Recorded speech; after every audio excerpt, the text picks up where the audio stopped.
family that eats together, stays together. And this family does a lot of other fun stuff together. I'm talking about the Rodrigues. Hi, my name is Shivali, and I welcome you to the Talk to the Expert series organized by the Spectrum Autism. Spectrum Autism is a support group which works primarily towards spreading awareness around the autism. We do a lot of activities around this area. And in that series, what we also do is invite the experts. I was talking about the Rodrigues. Hi, I welcome Brydan and Janice. They're the proud mom and dad of the wonder kids, Brydan and Joanne, and they're here with us today on Talk to the Expert series. The Spectrum Autism Club, the support group, welcomes you. Hi, welcome, good evening. Hi, good evening, Shivali. Good evening, Shivali. And good evening to all the viewers. So lovely to have you here. We've heard about the motto of the family, which is see the able, not the label. So tell us about that and tell us about the wonderful journey, a bit of challenge that you had, but this beautiful journey of raising both the kids. They're the wonder kids. Both of them, I want to tell that to the viewers that both the kids are Guinness Book record holders, and they're very supremely talented kids. And here are the proud parents, both of you, Brydan and Janice. Please tell us about your journey. Well, to begin with, yes, we are normal parents, as for the viewers, what they are, nothing special about us or say nothing very special about our kids. We both were based in Dubai. Say that was Janice was born and brought up there. I was there for almost 2 decades, and yes, like every parent has got his aspirations. When a child is born, so Joanne was born in 2007, and everything was quite normal. Say 2 years down the line, we saw there were certain alarms that we could see that something is different. And at that time, we got a diagnosis saying that that was, of course, it was back in Dubai, that she's ADHD, because those days they never used to label a child with autism and such. And as such, like every other family, we did not know an A of autism. What is it all about? So it was like a big blow. What do we do now, or who can guide us? Because none of us in our family or immediate friends or even the neighborhood, anyone under the spectrum kind of Yeah. So initially, Joanne was diagnosed, and then by the time she was diagnosed, I was already carrying Brydan. And, a little did we know that after a few months that he also fell under the spectrum. And there it was a big blow for us, because both the children, and, they were quite young. They just have exactly 2 years age gap between both. And there we decided as parents, we would come back to India. We were in Dubai back then. And at that point of time, there was not much of awareness and resources. Basically, we couldn't understand what is going on because as most of us know, there's no face of autism. If it was something else, any other disability which is visible, it becomes very easy to accept. But then when a child who looks perfectly normal and only certain alarming signs or certain behaviors you see, and when there are no answers to the behaviors as to why a child is acting in a very inappropriate way, that is when we got alarmed. So what do we do? And the therapies and interventions that we had back then in Dubai were like closed doors. We were not being empowered as parents as to what is really happening. The general answers which we would get, we are doing therapy, and you did not do anything kind of. Don't tax the child. That is what we would get to hear from the therapist. But then it was actually not working, and both of us were on a peak of our careers at that point of time. But still we said, we'll we'll have to give up and we'll have to come back to India. And before that, Brian came earlier, just to understand the situation in India, I mean in Bombay. And then we got an admission and things, and then we actually wound up. It was a big challenge for me more than the children, because I was born and brought up there, and it was a whole life shift. I'd like to interrupt here for a moment and help me understand. Most of the time when parents come across this information, when the pediatrician tells you that the child is in spectrum, whether when Joanne wasn't identified to be in ADHD, not autism initially, how did you respond to it? Did you immediately started the occupational therapy? What was your response to it? Because this is one very fragile state for parents. Most of us get into the denial mode. We take a lot of time to accept the fact that child needs support and requires some special therapies and techniques. So what was your response to it, and how did you have this beautiful attitude that you, both of you as family, have displayed? The kids are doing supremely well. So take us through that journey, because for parents it is very important to understand acceptance really matters in the initial stages also. No, what happens is that it's quite a challenging time at that moment when you're not much aware like what is going on around you. And yes, we did put both Joanne as well as Brydan for therapies. But then there was no answers coming in. Like we were not getting our answers, because we are doing everything, whatever we can, okay, as the therapy is saying.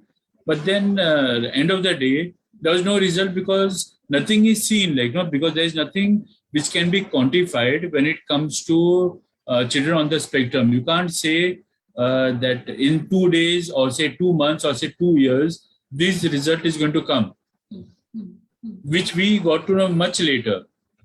Well, Shivali, as you rightly said, denial is a very normal phase of life when you come to know that your child is in the spectrum, and it is absolutely okay. Even now when we talk to younger parents, we tell them that it's absolutely fine, and it's okay if you're there for some time, and you realize, okay, now there's no way out, because as we say that autism is not a disease. Yeah, it is a different wiring of your brain, and it is a lifelong condition. Yeah.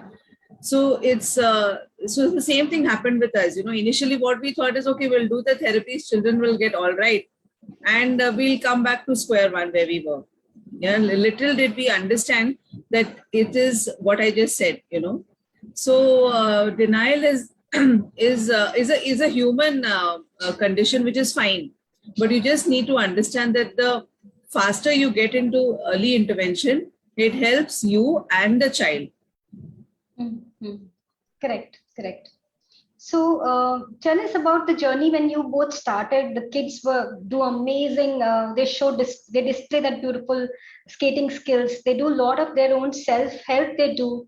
I saw the video last time in the other event when both of you were there, and they were shown doing so many things on their own. They were almost independent for any kid of their own age. So how did this start, and what was your approach to it? Normally, the videos what the audience or the viewers or the parents in the fraternity see, that shows a very rosy part of it. I'd like to go a bit before that. See, at the age of say 3 years, Brydan used to be such an aggressive child, that both of us couldn't control him. We used to be literally on top of him, because he used to pull hair, scratches, all these things, but we were not knowing what is really happening to such an extent that we used to feel that probably there is a spirit to come upon him, and we used to even put holy water on him, trying to think that maybe he will zap out of that thing, So this is all about ignorance, because we don't know actually what is happening with our child. So basically, when we saw those excessive energies, okay, what we started as parents was try to channelize these energies, and whatever sports they started, for example, like starting with swimming or say skating, these were basically just to channelize the energies so that, we could get the productivity out of our children. Otherwise, Brydan used to be just running around in the house, and this was all very destructive. And basically, as you said earlier, that we had started with skating. So all these activities were, as Brian said, was only to channelize the energies. Little did we know that, they would reach the Guinness Book of World Records and things like that. So it just happened gradually, We basically only try to follow their passion and give it a direction. The same with the swimming as well, they started as an exercise, I would say, to help them and to regulate themselves and things like that. Most of us know that children on the spectrum need this vestibular activities. So we just started that way, and swimming also wasn't easier. Like Brian said about the challenges, Brydan again was, crying for almost 6 months when we started swimming. But we never gave up, we said, no, let him keep trying and things like that. And then finally, gradually, I think it became his passion. And now you see Brydan can even from 15 feet high. 15 feet high, he jumps into the pool. He's a deep sea swimmer. Both the children are deep sea swimmers. So it's just gradually things fell in place. And little did we know that, all these accolades would come in. Persistence is the key, right? You just don't give up.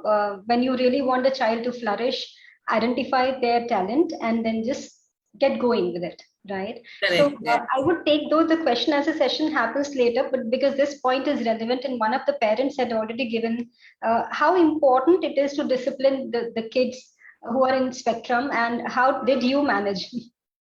Well, first of all, a good question. And the major and the most important thing is that it is a discipline for the complete family. It's not only discipline for your children. Yeah. So I'll just give a very simple example. We had actually, we most of us know that children on the spectrum are asked to avoid sugars and, processed foods and things like that.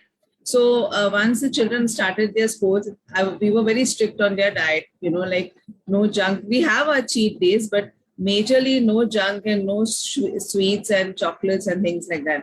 And we never kept anything in the fridge. And believe me, we also changed our lifestyle.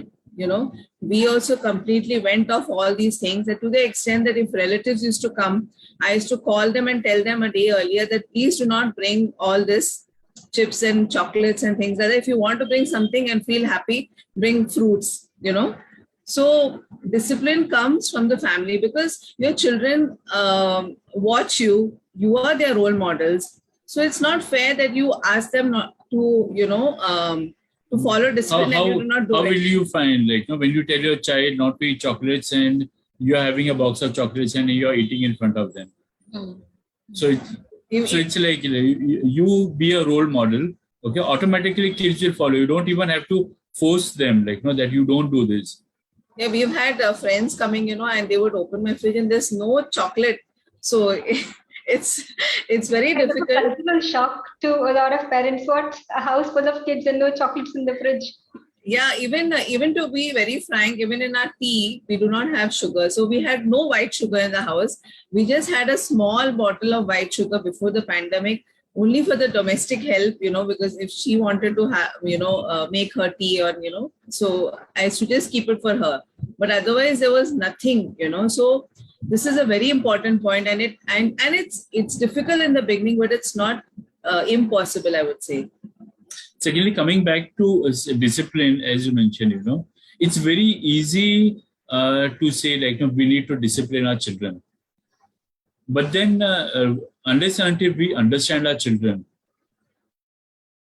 it's when you understand our children, we can relate as to what is happening with them.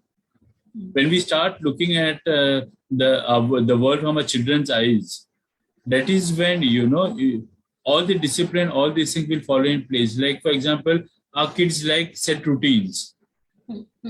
Once you set routines for them, they know what to expect next.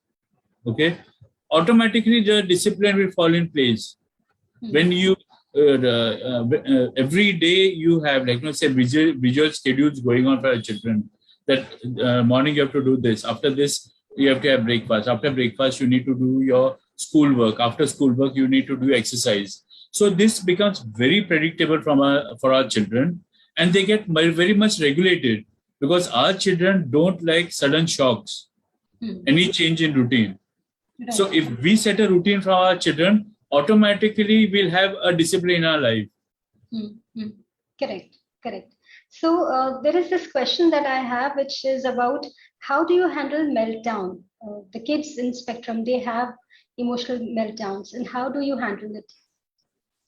Yes, this has been quite a challenge initially, because as parents, we want our kids to behave how we want.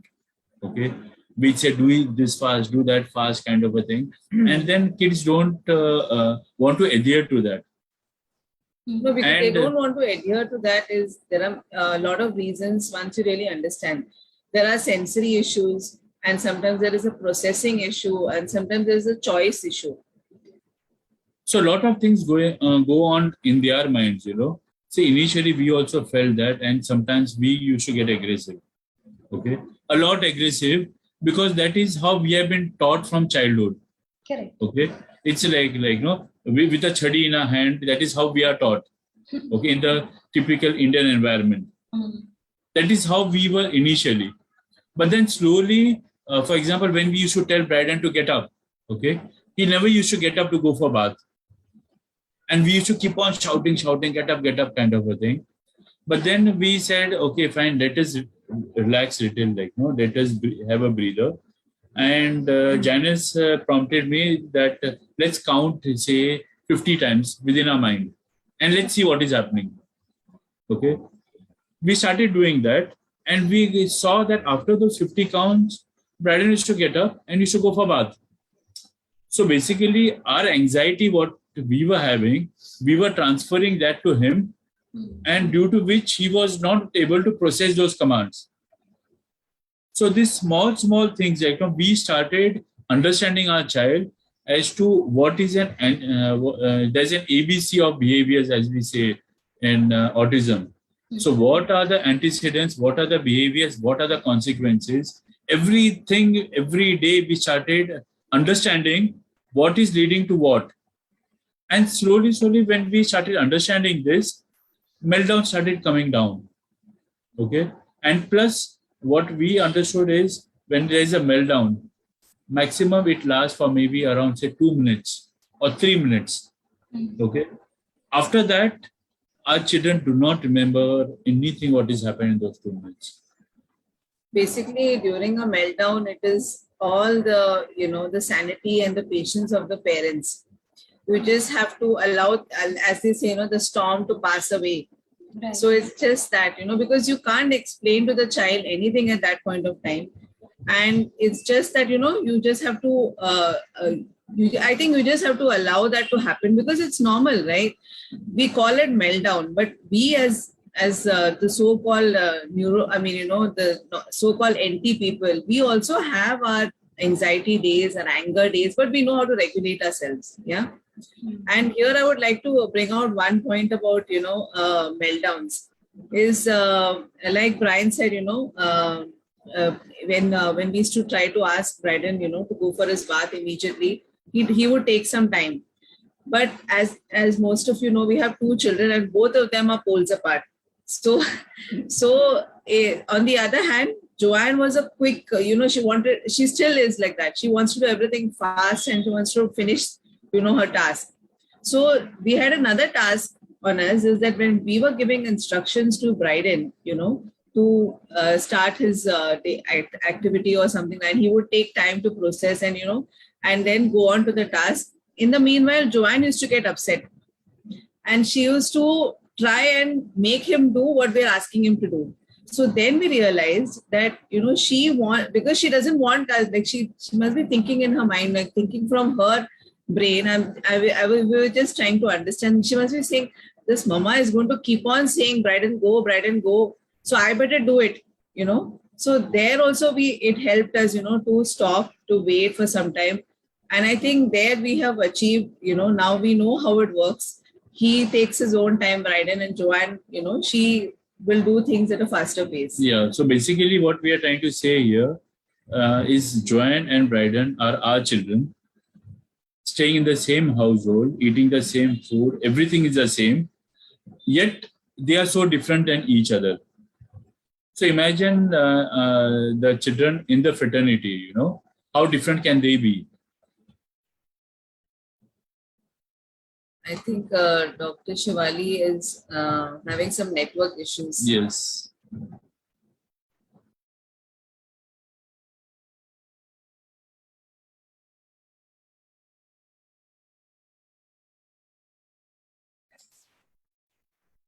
So basically what we are trying to say over here is that every child basically on the spectrum is different. Okay. When our children under the same household can be so very different, then how can we expect, that we need to set our targets looking at some other child? Yeah. So we'll just hold on for some time till Dr. Shivali is back.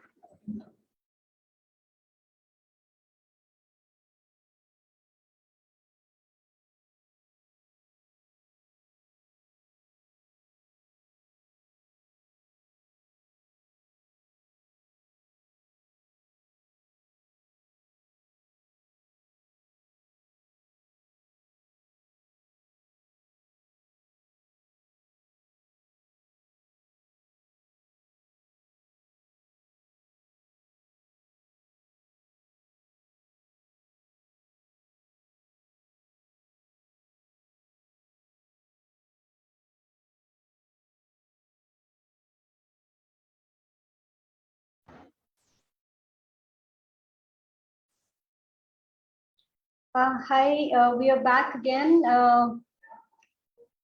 Hey guys, sorry, there was an internet issue. So we are live again, and so we were discussing about the meltdown related issues and how Joanne and Brydan, they both are so different kids, and yet they are able to manage themselves pretty well. Both of you I've seen working together as a team, and both of you are working professionals also, and you're managing both the kids so beautifully, managing their schedules, whether it is their habits, hobbies. Parenting them. So I was wondering, how do you guys do this? Because this is one big reason why you guys are here for me. Because I see a lot of parenting and a couple goal also here, the two of you together. So share that mantra with us on how do you guys do it so flawlessly. It looks so beautiful, like Brian was saying, so rosy. It looks, but I know that it is not that easy. But share that mantra with us. Well, in fact, before coming to that, it was a welcome break, in fact, Shivali, because I could go and check, because Joanne was just cutting vegetables. So I could multitask and move her to the next task as we are talking. Wonderful, wonderful.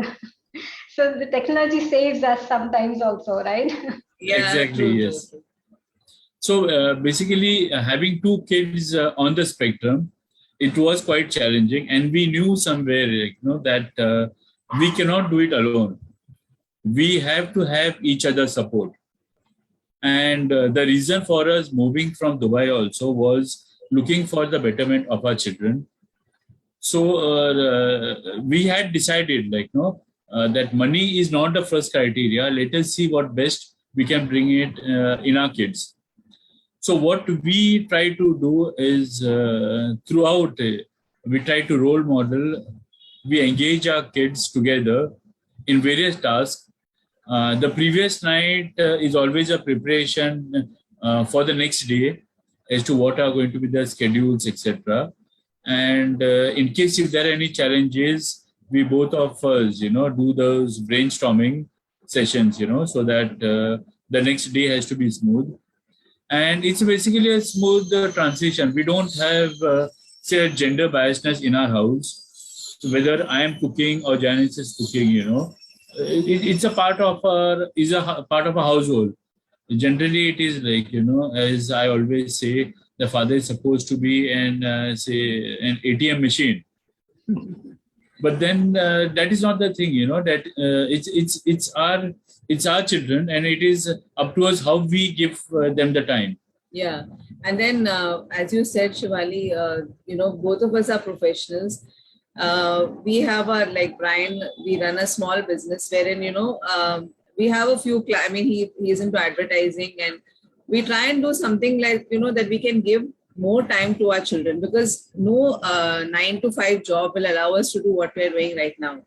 So that's what Brian does, and then I work also part time for a company back in Dubai, and I'm grateful that they allowed me to work from home. The same company where I left and I came, So that's how we balance. So it's sort of a me time when you're actually working and you're doing something like which is your passion, like working for me is my passion. And most of the times we are with our laptops together, whether we are going for swimming sessions with our kids or skating sessions. So we are never disconnected from our children, and we are happy, and we are thankful to God that allowing us to give so much of our time for our children, and to basically bringing out the best in them. Right. You mentioned about the me time, and this is something that most parents, or I would say some parents, find it, something that they don't want to invest time on themselves. They feel guilty about doing it if they spend time on their own well-being. Instead, they feel that all their time and life they have to be around the child and raising and rearing the child. So, what is your message to parents who are not able to come out of this guilt or this victim mindset? Because the moment you step out and you start looking at things differently, things begin to change. But that change has to come from within. So, what would you suggest to parents? Well, this is actually a very, very important thing that, when we talk to parents, we suggest, see, what we feel is a happy parent or happy parents bring out happy children. If you are not happy within yourself and always, around this autism or this disability.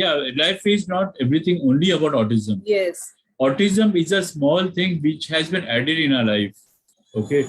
Now, unless and until we are happy in our lives, automatically you will be able to take care of that small bit which is become a part now. So basically, why we say me time is so very important. It may be anything, It can be somebody likes to dance, or somebody likes to sing, or somebody likes to do yoga. If you just have to give half an hour out of 24 hours for yourself, I don't think there's anything wrong, Or even if you want to work, you're working for some time and you feel that, okay, because some people are there who like to work, and, I feel that once you enjoy yourself, what you're doing, you get rejuvenated to work back with your children. So there's nothing that, nothing wrong. And we really stress that we have to take our time for ourselves. Yeah, it's like you invest in yourself, and then you will see the returns in your children. Because if you don't take care of yourself, especially parents who have children on the spectrum or special needs, we know for a fact that we need to stay a little longer with our children, at least be by their side, or whatever, companionship and things like that. So their physical and mental health is really very, very important and crucial, I would say. So yes, I do understand. Many parents come to us and say that, we have left our job, we've left everything, we're only taking care of the child. So in the beginning, it is that way, because they feel like, everything. But then I think gradually you get to understand, okay, this is a part of life. Autism is a part of life. And somewhere you need to understand that you need to detach from your child as well. Because some children can't tell us, that you just leave me alone. I want to be, So that distance is also very important. And doing something that you like is not going to hamper the development of your child. And Janice does early in the morning. She has from 6 to 7, she has exercise classes, etc. So that is how, we do most of the things when the kids are asleep. Yeah, okay. Most of the time. And the second part is after they go to bed, that is when we do the other part, So as per what you said, a couple bonding is very, very crucial. Yeah, I remember you mentioning how you guys had cheese at 3:30 in the morning or night. What should I say? No, exactly. Yeah. You know, these are small things, but will take you a long way. Yeah, Yeah. true. So as I said, discipline. So in front of our children, we will not have all this at late nights. So we wait for them to go to sleep, and once a week or once in 10 days, we have our Netflix, which we Go watch on throughout throughout. the night. So And then, it's a way, like, that you try to recharge yourself, do whatever you want. Like, don't think about autism. Autism has gone to sleep that time. No, that is such a wonderful thing to say, that giving yourself and each other the time that you need to, because autism is one thing which is added to the life, but life still remains and it has to be lived fully. And that is one thing that makes you so special. Because this attitude and this approach we all need to have, autism or otherwise. Life has to be valued and has to be lived to its fullest. You mentioned something about parents have to live for longer, stay fit mentally and physically. Now, I come across parents who ask that what would happen to my child after I'm not there? And this is something every parent's worry, but more it becomes difficult for the parents who have kids with any sort of disability or disorder. So, some words of wisdom from you.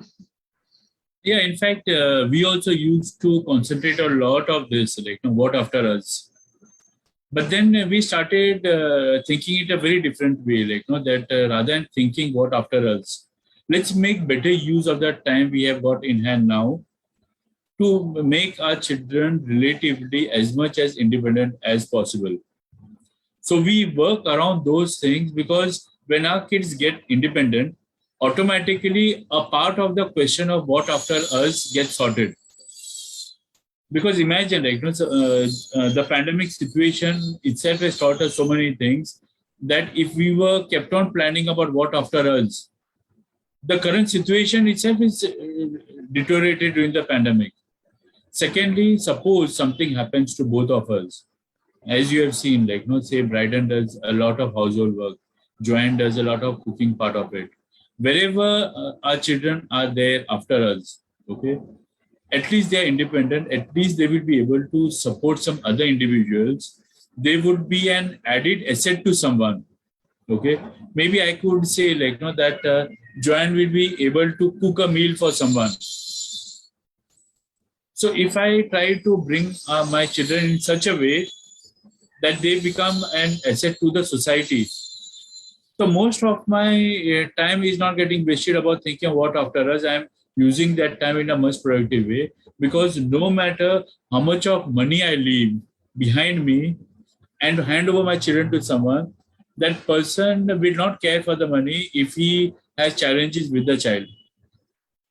So let's use this time, like, to make our children better, independent human beings as much as possible, and happy take it. individuals. Yes, and take one day at a time.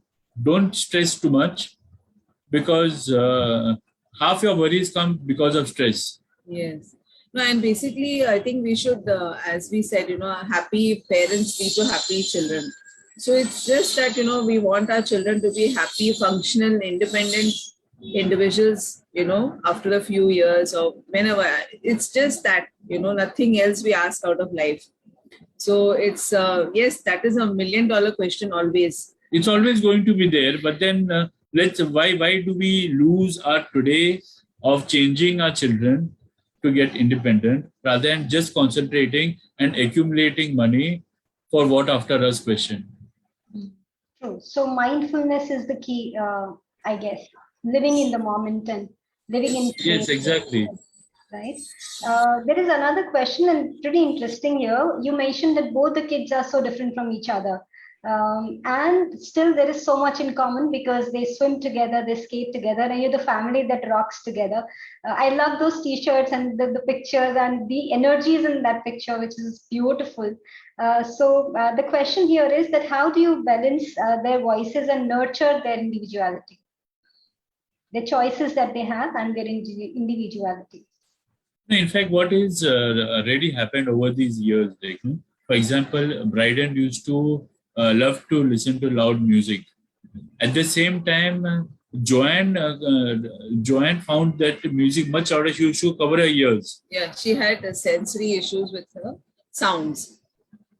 So that is when, slowly we started, regulating both the kids at the same time, to such an extent that Joanne came to a level wherein she increases and lowers the music, okay, because she understands that her brother is also enjoying.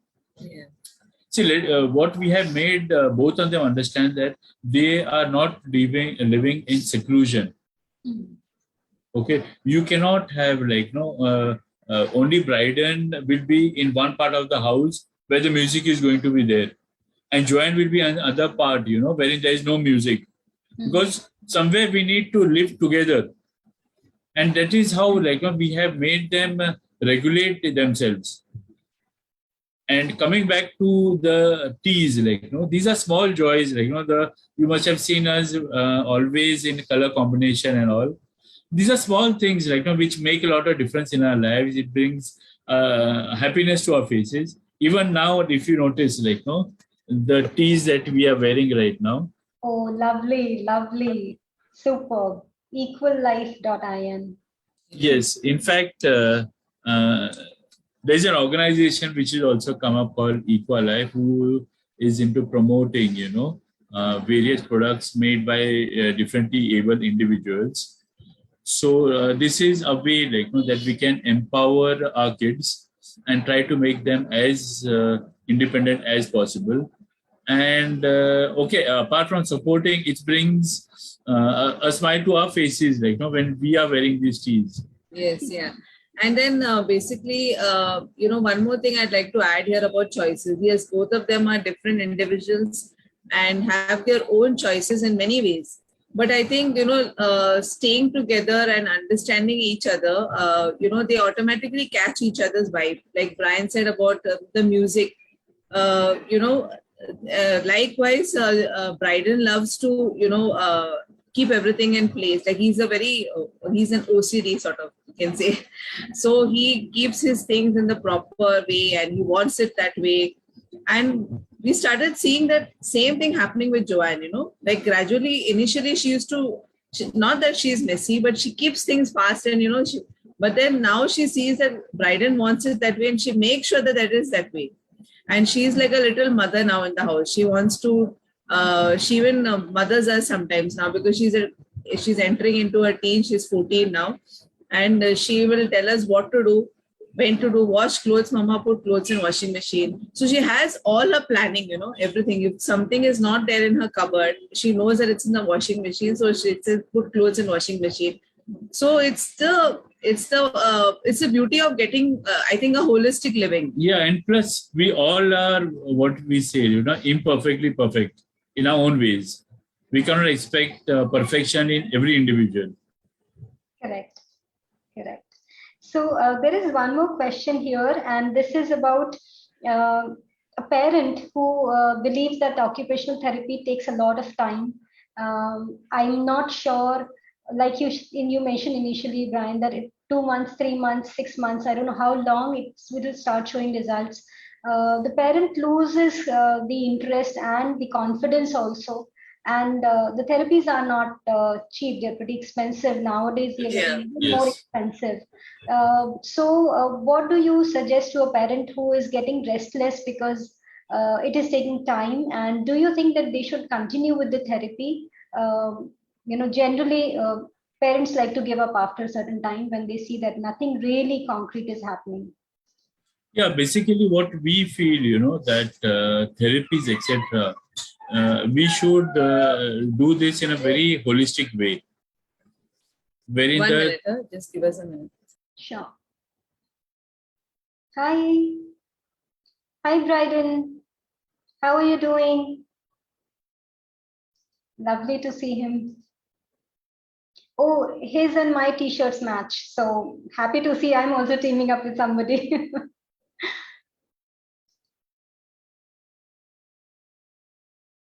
So, so this is Yeah, this is how usually, a child would have his own demands to be addressed to. And as parents, we really need to be there for the child. And I truly appreciate the way that, Brian just addressed to him, and, he just went on. Yeah, And so, correct, correct.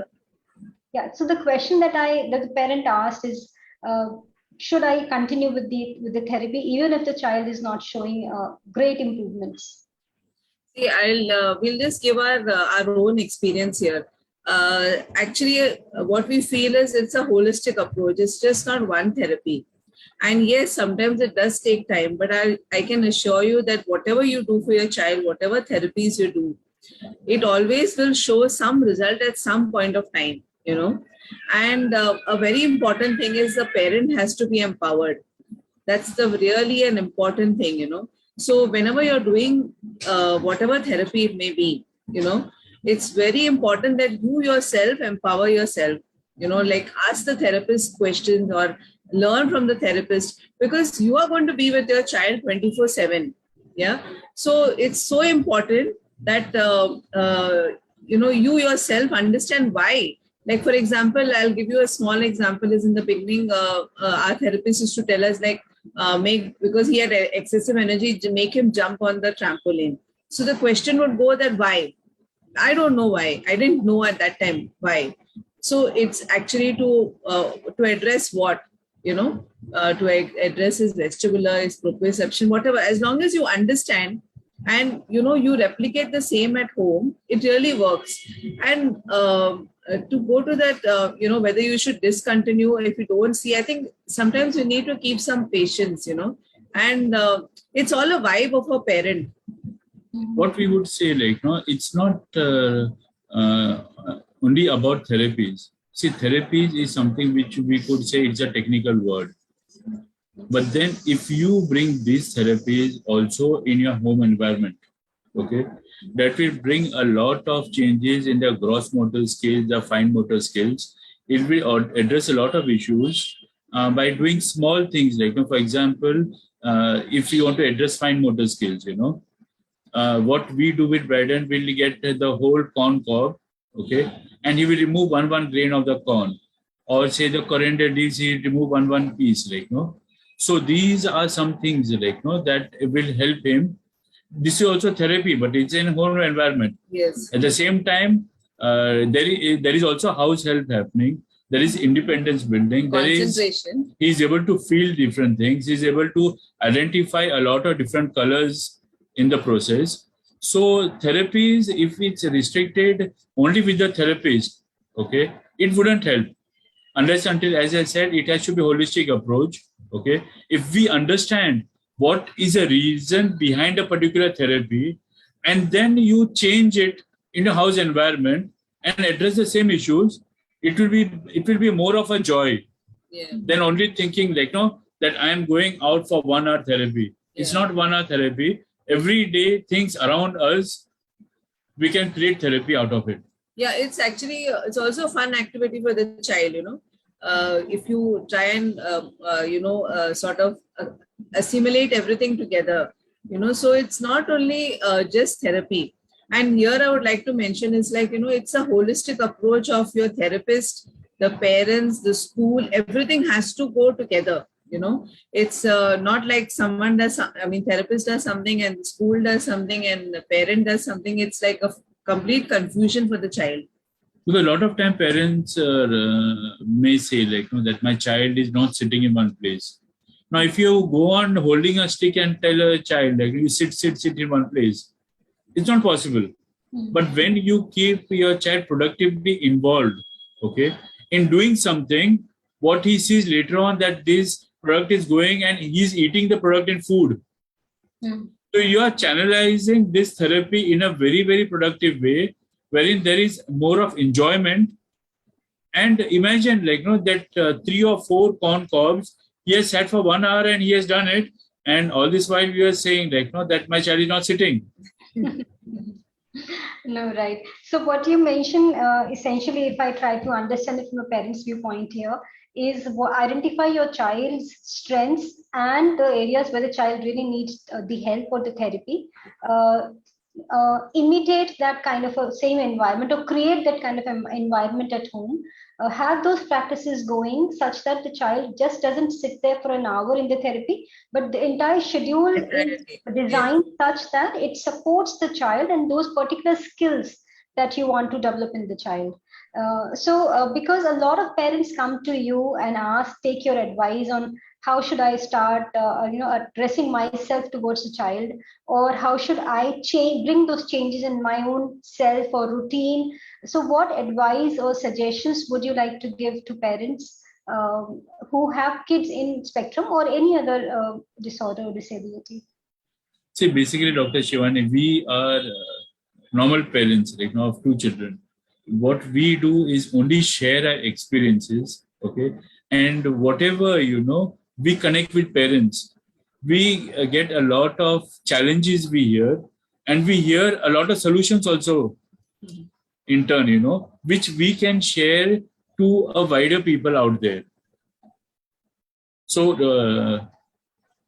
basically, it's just that our experience, what we're trying to share, even via YouTube channel, we have, put in various episodes, where we show that how we have worked with our children along with the support of a lot of other people. It's not only us parents, we have our teachers, our coaches. A lot of senior parents, who we reach out to in case we are in trouble. So being connected with the fraternity is very, very important, because sometimes even therapists, they do not have sometimes answers to certain queries, but practical experience from senior parents is what has helped us quite a lot. Yeah. And also one more thing I'd like to add is we always say that every child is different. As you've seen that in one house, we have two different children. So whatever we say or, convey about this can be done or it can work, it may not work. It's all an experimental thing, Give exposure to our children. And some things work, something may not work, something don't work. Move on to something else, it's not the end of the world. And we do not actually compare, there are parents who come to us and say, Joanne does what wonderful chapatis, and they are so round, and how do I train my child? It's not necessary that your child has to do that. Maybe your child is better in something else. Yeah, imagine, Sachin Tendulkar's mother would have forced him to sing. We wouldn't have got Master Blaster. Right. It's like that, we look at what is good in our children and we just give them a proper direction so the child will follow the passion and wonders will surely happen, So we need, see now the social media is so very prevalent and so strong that we receive a lot of inputs from everywhere. So what we as parents need to do is take inspiration, take motivation from these, and try to see how exactly we can use this in our child. Not exactly to follow and become the same thing. Like, for example, a person who was blind once became a singer. Now, a parent who has a child which has got eyesight challenges, we cannot expect that every child will become a singer. So it's basically, try to take the positivity, try to take inspiration and work with our child. Maybe something may work out. You may come up with a child which becomes a singer or maybe something else. Right. So like you say, see the able, not the label. So identify the potential that the child has and work around it. And when we consistently put efforts, I'm sure we all learn, get better at the skill, right? Absolutely. One thing that I want you to share with us in terms of any message that you have for the community, that you want to share with them, because this group that we have created is about creating awareness towards autism. We are trying to do a lot of things around it by making sure that people talk about it. Most of the time, parents who have kids, they don't even want to showcase their child, who has, or they don't want to show it to anybody else or let them know that the child is there having a problem. Acceptance comes later. They don't even want to, let the world know that they have somebody in the house who has some sort of a problem or is in the spectrum. So any message that you would want to give to the community, how they can be more inclusive? Yeah, because see, what happens is generally we all as normal individuals, we say that, for example, like government is not doing anything or people do not understand our children. But then unless and until we speak or we tell people, okay, they will not understand. Okay, uh, if you're going to keep your children like in closed doors with the four walls of your house, they are never going to get exposure. Neither will your neighbor come to know what are the challenges your child is facing. So we need to give exposure, because exposure will definitely create more and more opportunities. Yeah, and Dr. Shivali, like coming back to your first question of denial, we were also in the same boat at one point of time where I used to even fret to go into the lift of my building with both my children, because I didn't know at that point of time what would happen, how they would react, and how the other person would react back. But now, because we've been so open and we've been we've been quite verbal, yes, about the condition of the children, okay, and what they are doing despite the challenges. So people have seen them, okay, and they know that okay, despite these challenges, they are representing a community. Yes. And besides, people do understand. I mean, most of the times we say that no, they will not understand. But if you actually speak out and you actually tell them, what actually special needs or what actually autism is, many of them will empathize. And we do not want sympathy, but we want empathy. So that really happens. I want to just share a small example. Is we have our club, where we go for swimming. And other activities. So we were once into the pool, and there are people who come for their regular exercise or taking laps. And Brydan was also in the pool. We were all in the pool. So this guy was taking his lap very diligently, and Brydan would purposely come in between, his lap. And this gentleman really was getting upset. I seen it once or twice, and I tried to tell Brydan, come this side or whatever. But then at the end of it, we understood that this gentleman was not aware of why. It was not on purpose. Brydan was just having fun. So at the end of it, after we got out of the pool, Brian met the same gentleman in the changing room, and actually Brian spoke up and actually told him, what is this? Brydan has autism and so and so, and he was so empathetic after that, and he was so happy that we shared this with him. After the next few times that we met him in the pool, he used to change his lap, and he used to see Brydan and used to move according to where Brydan moves. So that was so beautiful, we never asked him to do anything, but we just told him, the Brydan has a challenge. He may not understand what you're saying. That's it. We just try to explain why he's not doing this on purpose or whatever. So it's that what I was trying to say is that we should be open and we should tell people, or we should bring out, and we are a part of society. If we ourselves exclude ourselves, then why are we asking for inclusion? Hashtag inclusion and all that does not work if you do not want to include yourself. Correct. And always, the positivity, what we always keep telling about, see, there is always situations of individual families who are not so blessed as what we are. If we try to relate down there, okay, you will become more happier. But then if you start looking always way up, there is no limit. You will never be happy. So this is how we are leading our life, at a very basic level. We see and we acknowledge and we are happy with the way our children are, or whatever they are capable of doing, etc. And we see at other individuals also, who are not able to do a lot of things.